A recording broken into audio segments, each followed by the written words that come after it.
प्रिय स्टूडेंट, आज के क्लास में हम आप सभी के लिए लेकर आ गए हैं ऑब्जेक्टिव क्वेश्चन यानी क्लास 10th का हिंदी का। देखिए आज के क्लास में हम करीब जो है ना 100 ऑब्जेक्टिव क्वेश्चन लेकर आए हुए हैं जो कि एग्जाम के दृष्टिकोण से बहुत बहुत महत्वपूर्ण है।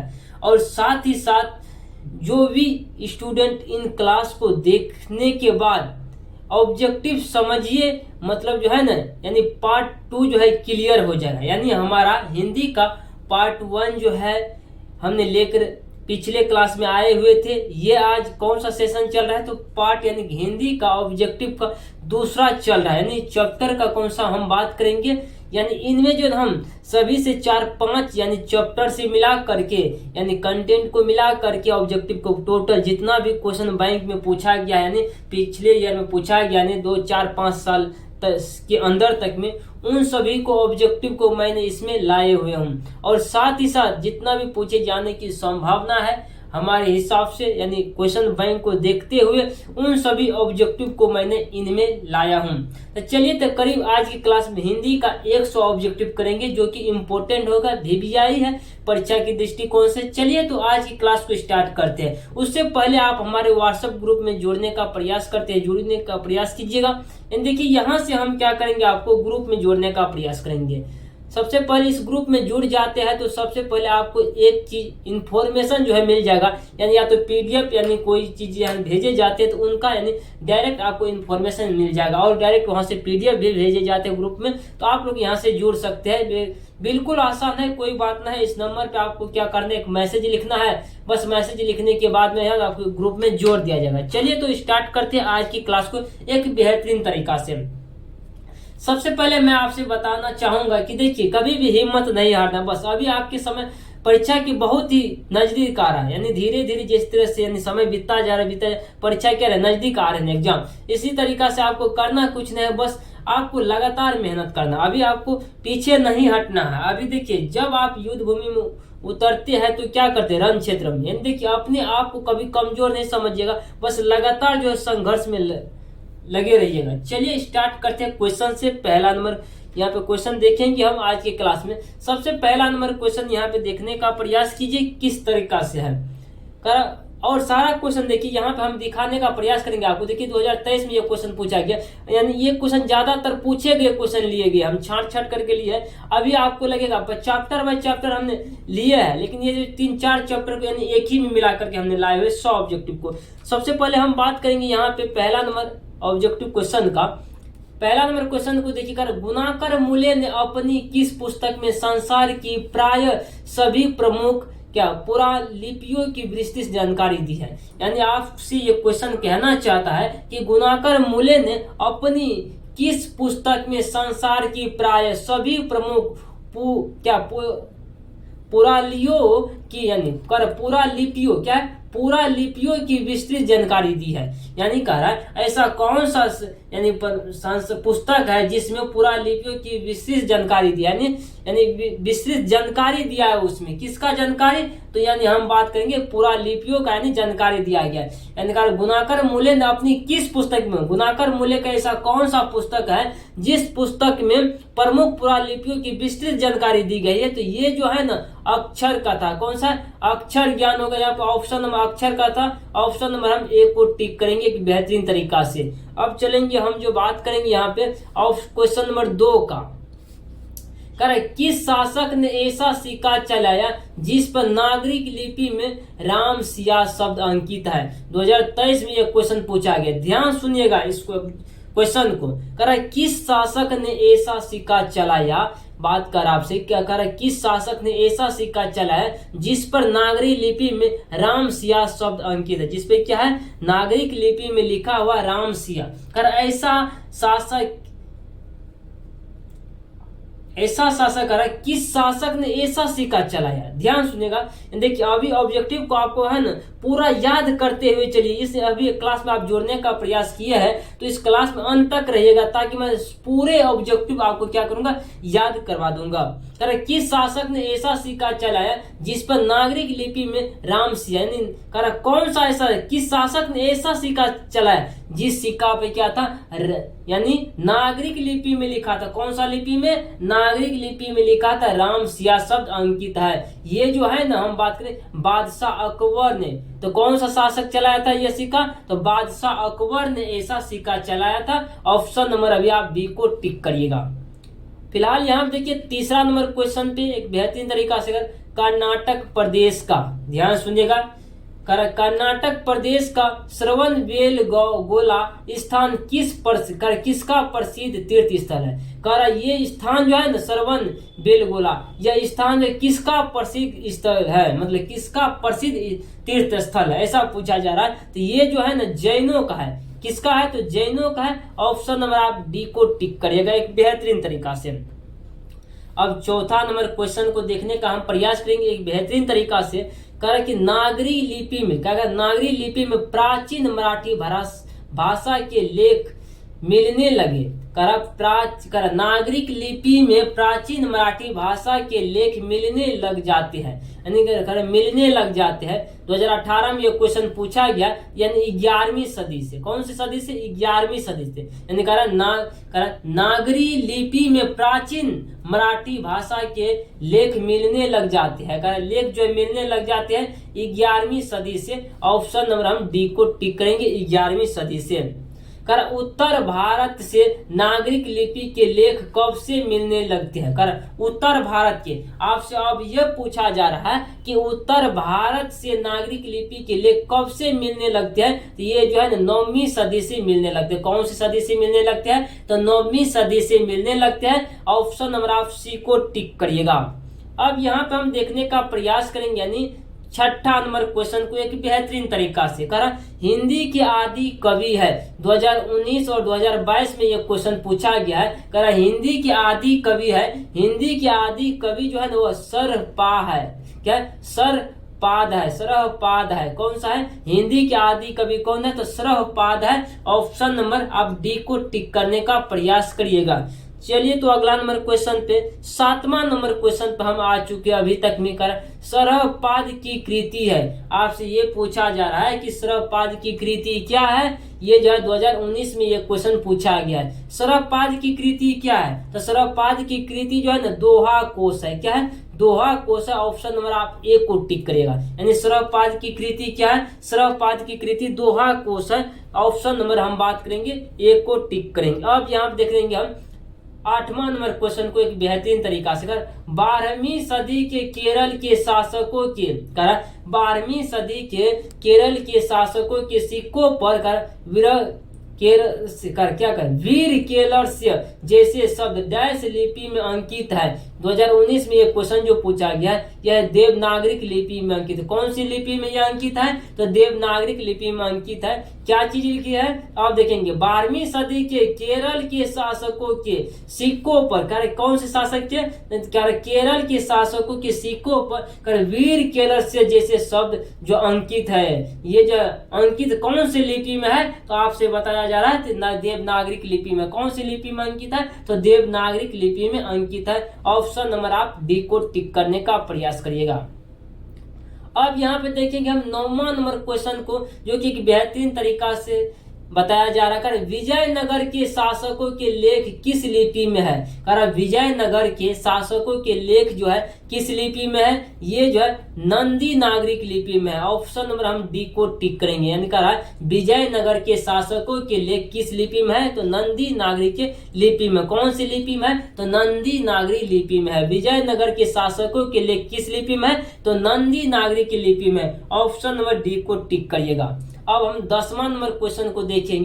बेटमा दान पत्र किस समय का है? 2018 में ये क्वेश्चन पूछा गया है। बेटमा दान पत्र किस समय का है? बेटमा दान पत्र जो है ना 1020 का है। कब का है? तो 1020 ईस्वी का है। ऑप्शन नंबर आप ए को टिक करिएगा। अब यहाँ 11वीं सदी को हम जरा सा देखेंगे।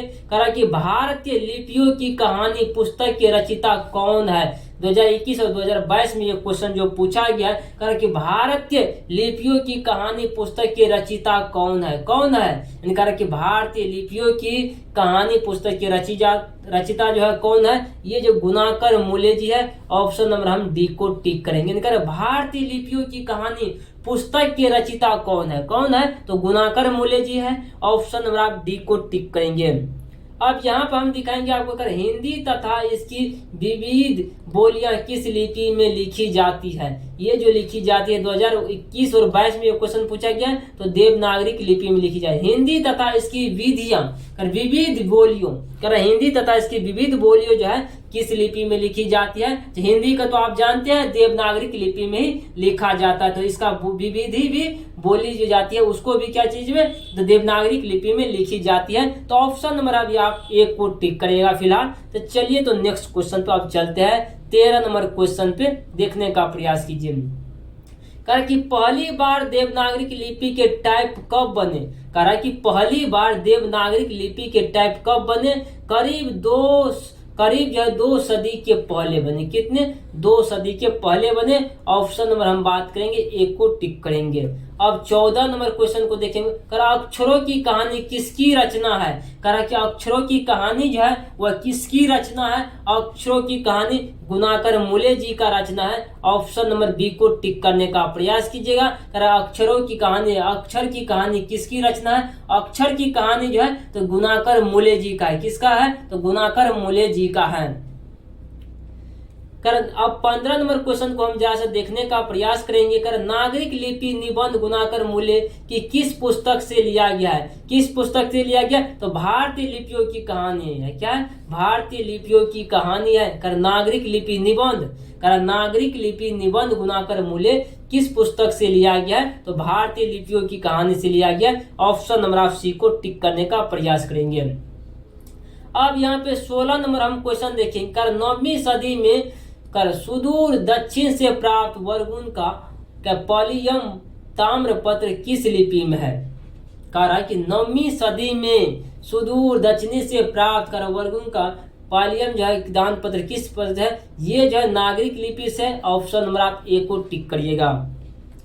17 नंबर क्वेश्चन को देखिए। सूर्य नामक पुस्तक किसकी रचना है? 2021 में ये क्वेश्चन पूछा गया है। कह कि सूर्य नामक पुस्तक किसकी रचना है? सूर्य नामक पुस्तक जो है ना गुणाकर मूल्य जी का है। ऑप्शन नंबर हम सी को टिक करेंगे।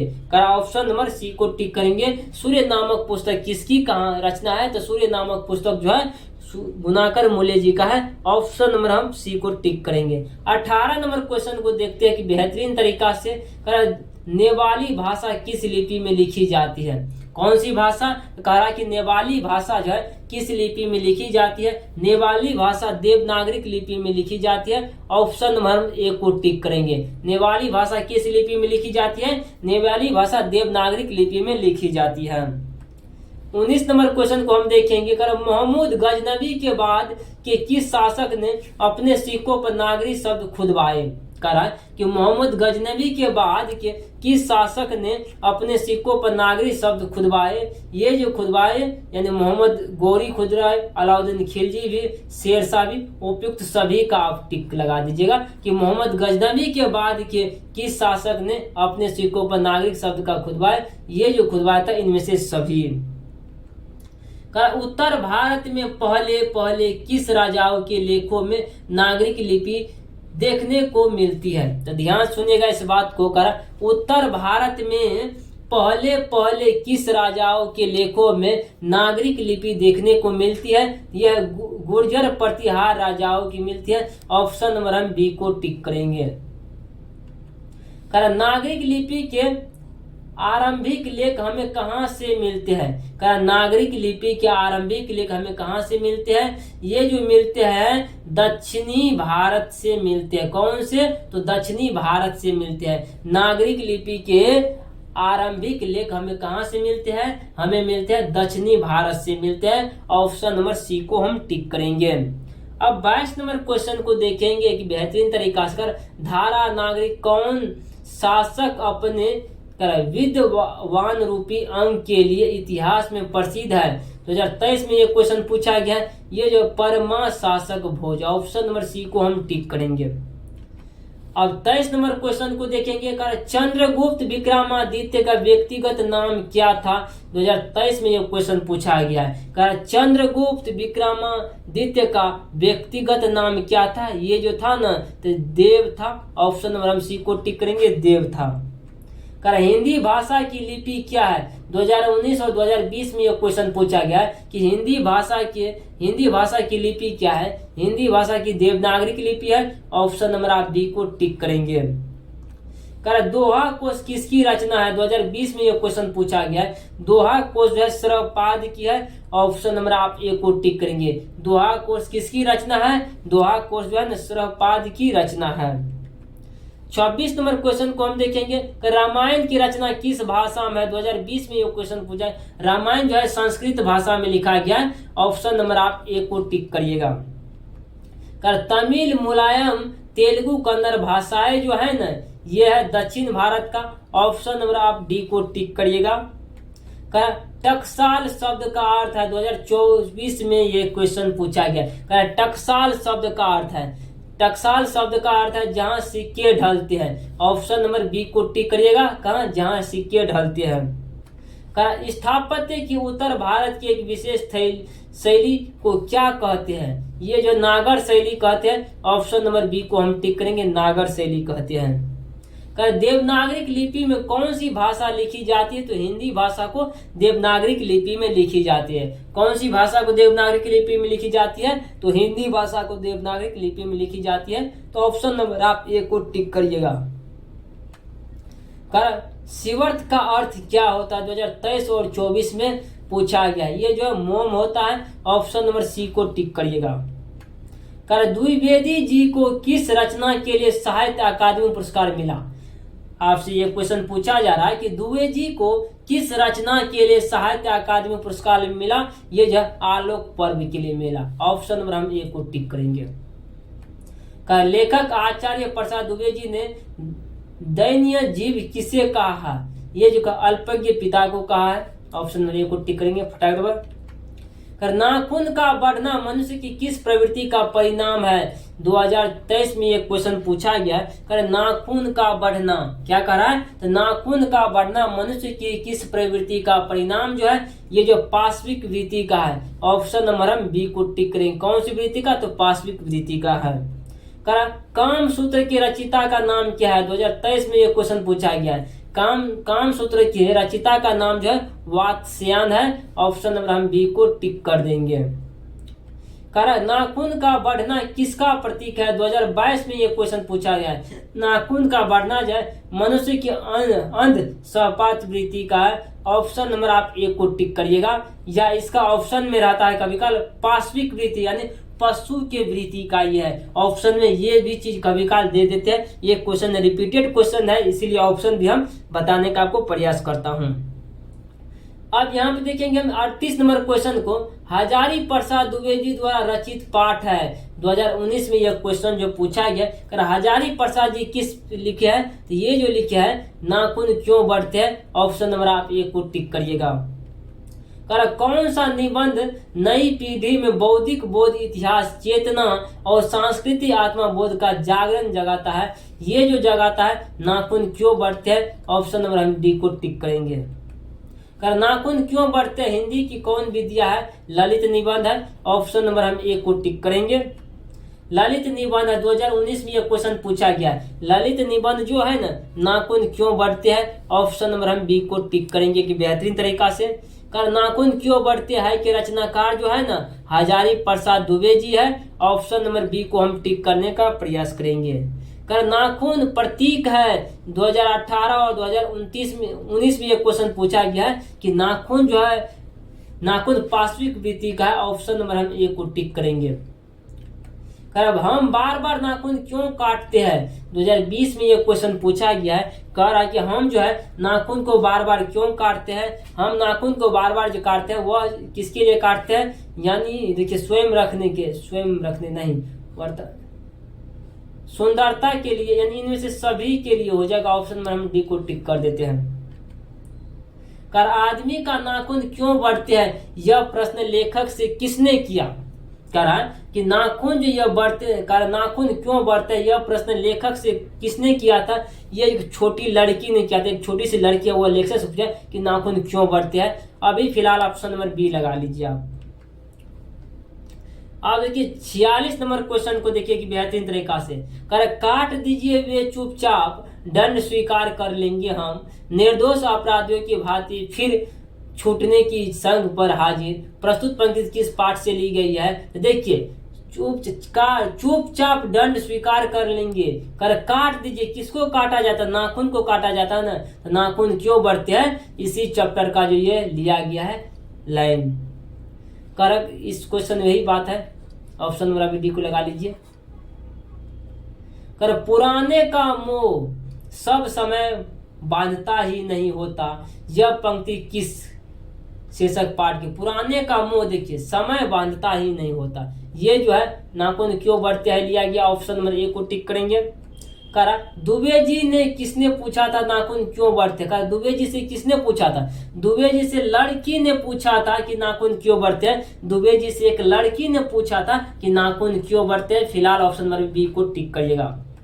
करा हजारी प्रसाद दुबे जी ने किसके बहाने अत्यंत सहज शैली में सभ्यता और संस्कृति के विकास गाथा उद्घाटित कर दिखाई है। ये जो नाखून क्यों बढ़ते? ऑप्शन नंबर हम सी को टिक करेंगे। हजारी प्रसाद दुबे जी किन विश्वविद्यालयों में प्रोफेसर एवं प्रशासनिक पद पर रहे हैं? ये जो रहा है यानी काशी हिंदू विश्वविद्यालय में, शांति निकेतन विश्वविद्यालय में, चंडीगढ़ विश्वविद्यालय। ऑप्शन नंबर डी को हम टिक करेंगे, सभी हो जाएगा। सहजात वृत्ति कहते हैं। सहजात वृत्ति किसको कहते हैं? 2018 और 2022 में क्वेश्चन पूछा गया। सहजात वृत्ति जो है ना किसको कहते हैं? सहजात वृत्ति हम कहते हैं यानी अनजान स्मृति को कहते हैं। ऑप्शन नंबर हम बी को टिक करेंगे।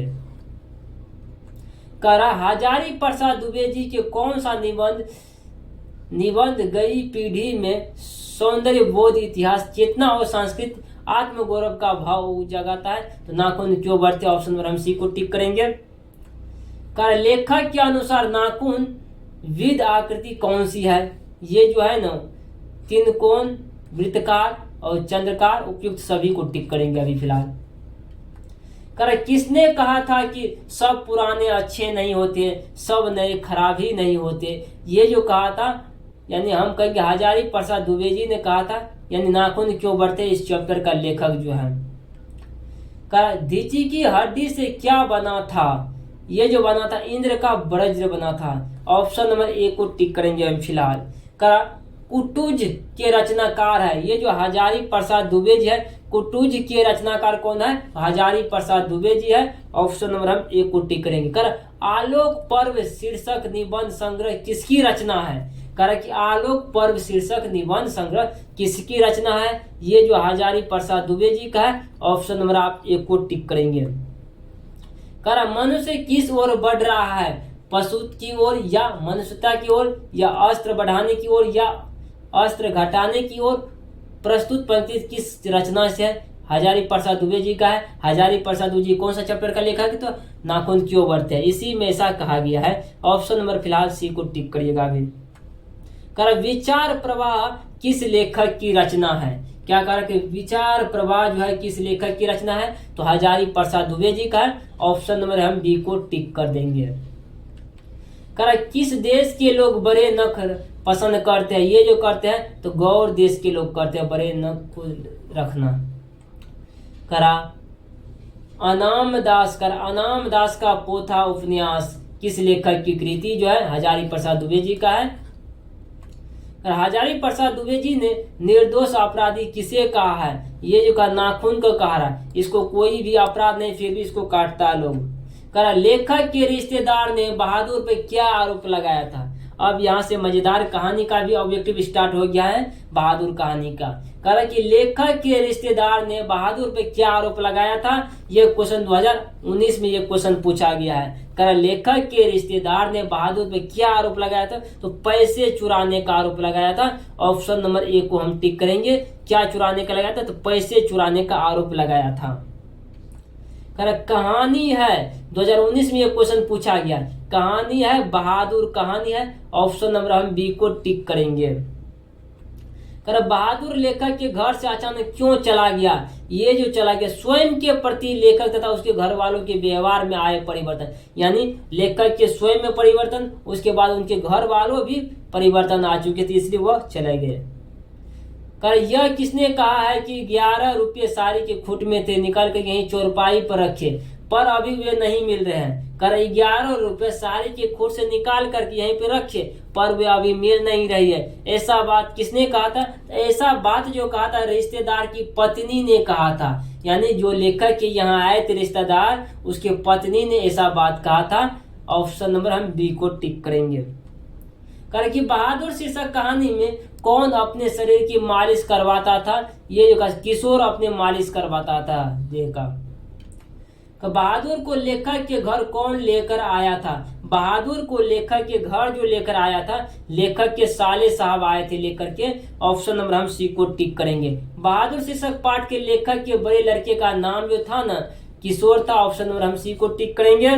कर बहादुर की शारीरिक बनावट कैसी थी? बहादुर की शारीरिक बनावट यानी ठीक है ना, चकर शरीर, गोरा रंग था, चपटा मुंह था। ऑप्शन नंबर डी को हम टिक करेंगे।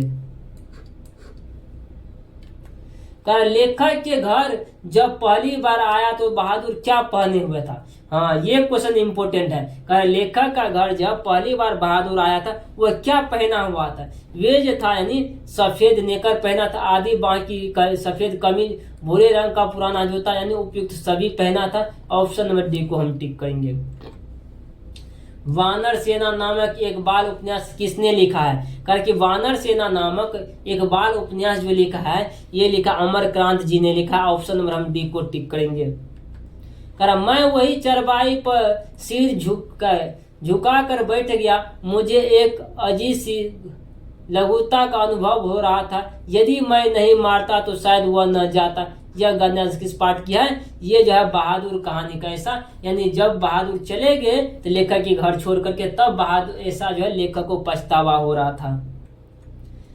74 नंबर को क्वेश्चन को देखिए करा, उसकी हंसी बड़ी कोमल और मीठी थी, फूल की पंखुड़ियां बिखर गई, उपयुक्त कथन के संबंध से कही गई है। ये जो कहा बहादुर, ऑप्शन नंबर सी को हम टिक करेंगे। करा बहादुर का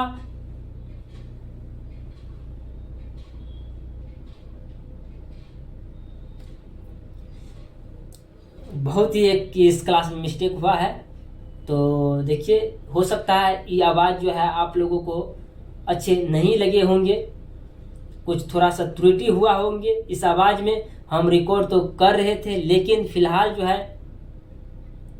यहीं पे इसको मैंने स्टॉप करना इसलिए पड़ रहा है क्योंकि देखिए हमने 100 क्वेश्चन के करवाने का जो वादा किया था मैंने करवाऊंगा।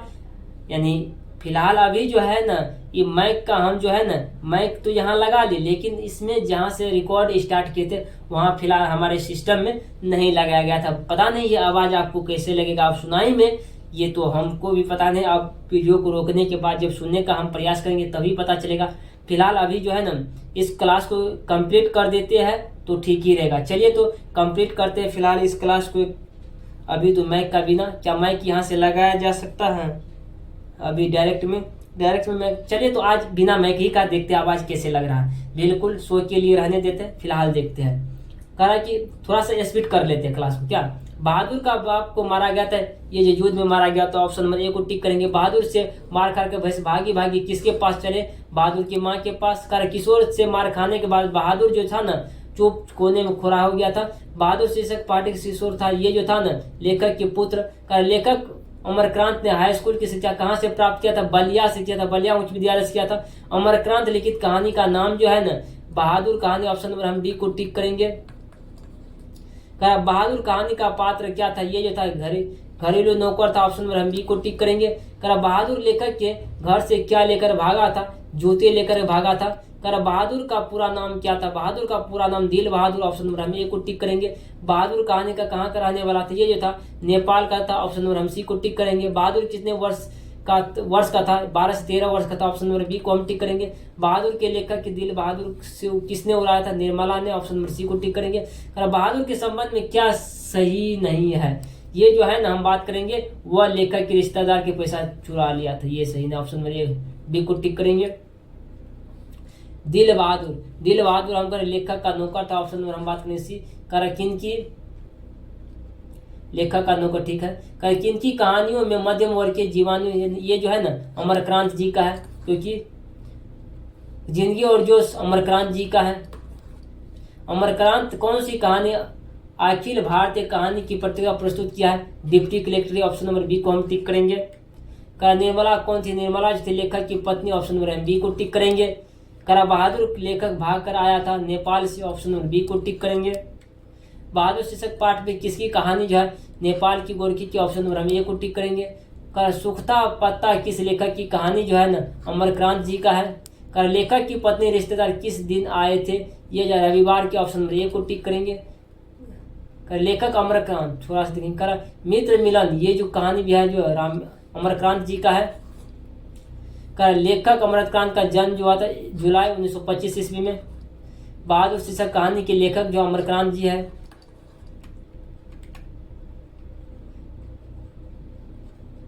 बहादुर अपने घर से क्यों भागा था, मां के मार के कारण भाग गया था। बहादुर कैसी कहानी है, सामाजिक। बहादुर को सुअर का बच्चा किसने कहा, किशोर ने।